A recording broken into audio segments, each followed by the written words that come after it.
आप देख रहे हैं प्रसिद्ध लेखन न्यूज। अनमोल रत्न कहते हैं, वो रहा नहीं। ये भारत का कोहिनूर, हरपला भारत का कोहिनूर रहा नहीं, हमसे बिछड़ गया है, ऐसा मैं कहूँगा। और रतन टाटा जी हमारे में नहीं रहे, ये बहुत ही वेदनादायी दुखद घटना है हमारे लिए, पूरे देश के लिए। पूरे देश का एक अभिमान था, हमारे महाराष्ट्र का भी अभिमान था। एक इतने बड़े ओहदे पर पहुंचने के बाद इतना सीधा साधा रहना, जमीन से जुड़ा रहना, ये बहुत कठिन काम वो करते थे। मैं जब मुख्यमंत्री बनने के बाद पहले उनके घर गया था, तब मैंने उनको देखा, मेरे से जो बात किया उन्होंने, जो इतना व्यक्तिमत्व जो है उनका, डाउन टू अर्थ, एक सीधा सादा रहना, मराठी में हम कहते हैं सादी राहणी उच्च विचारसरणी। और लाखों लोगों को उन्होंने उद्योजक बनाया। उनकी इंडस्ट्री बहुत पुरानी है और ऐसे टाटा कंपनी के वो सर्वे सर्वा थे। और आज मैं यही कहूँगा कि उनको देखकर लोगों में ऊर्जा आती थी, प्रेरणा आती थी। और वो हमारे महाराष्ट्र और हमारे भारत देश का अभिमान है, स्वाभिमान है।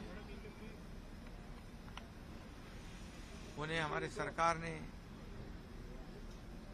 उद्योग रत्न पुरस्कार, उनको कई पुरस्कार मिले, पद्मश्री, पद्म विभूषण, और जो भी पुरस्कार उन्हें मिले, उनको देने से उस पुरस्कार की ऊंचाई बढ़ गई। ऐसे उनका कर्तृत्व था।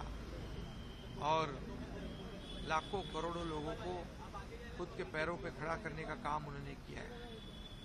सिर्फ उद्योजक नहीं, तो एक देश सेवा, देशभक्ति से प्रेरित वो ये व्यक्तिमत्व थे। ऐसा इंसान होना, दोबारा मिलना, ये मुमकिन नहीं है, मुश्किल है।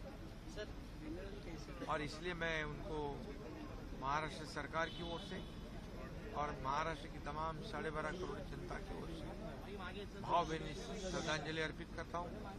उनका आदर्श लेकर आगे बढ़ना, उनके आदर्शों पे चलना, यही उनके लिए सच्ची श्रद्धांजलि साबित हो सकती है।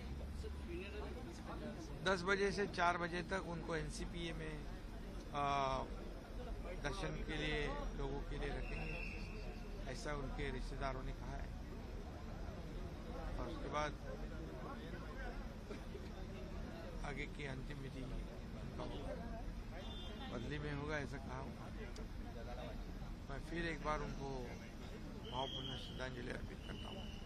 देखिए, रतन टाटा जी ये एक बहुत ही सफल उद्योगपति तो थे ही, लेकिन उससे भी बड़े व्यक्ति के रूप में हम उनको देखते हैं। क्योंकि जिस प्रकार से उन्होंने देश के लिए और समाज के लिए काम किया है, उन्होंने केवल सफल उद्योग नहीं खड़े किए, एक विश्वासार्हता खड़ी की, एक ऐसा ब्रांड खड़ा किया जिसने हमारे देश को एक ग्लोबल इमेज दी।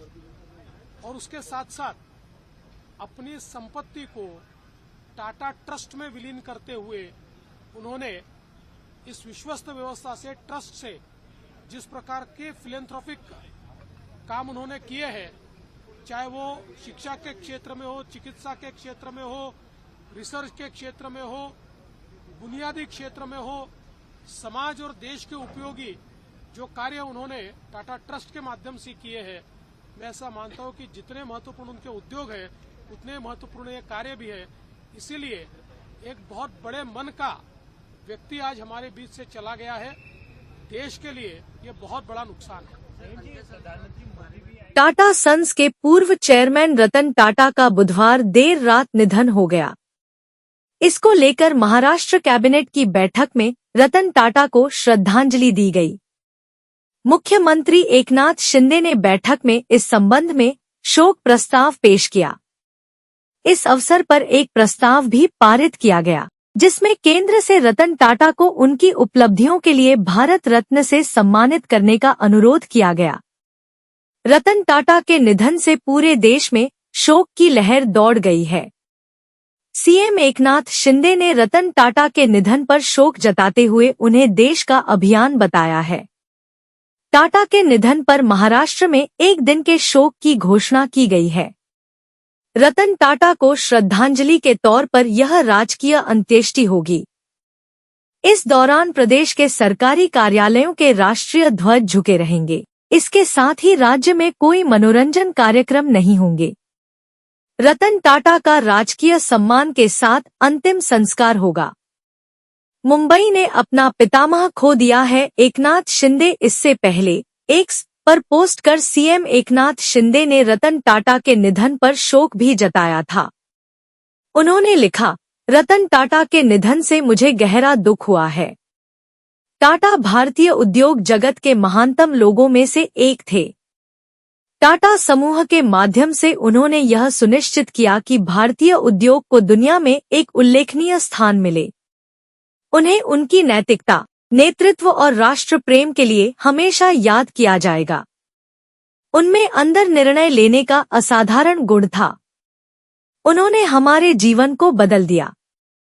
उन्होंने दुनिया में भारत को देखने के तरीके को बदल दिया। विश्व ने एक दूरदर्शी और भारत ने अपना एक महान पुत्र खो दिया है। मुंबई ने अपना पितामह खो दिया है। बता दें कि आज गुरुवार को शाम 4 बजे मुंबई के वर्ली इलाके में रतन टाटा का अंतिम संस्कार किया जाएगा। उससे पहले उनके पार्थिव शरीर को मुंबई के national centre for performing arts hall में रखा गया है, जहां दोपहर 3:30 बजे तक लोग उनके पार्थिव शरीर का अंतिम दर्शन कर सकेंगे।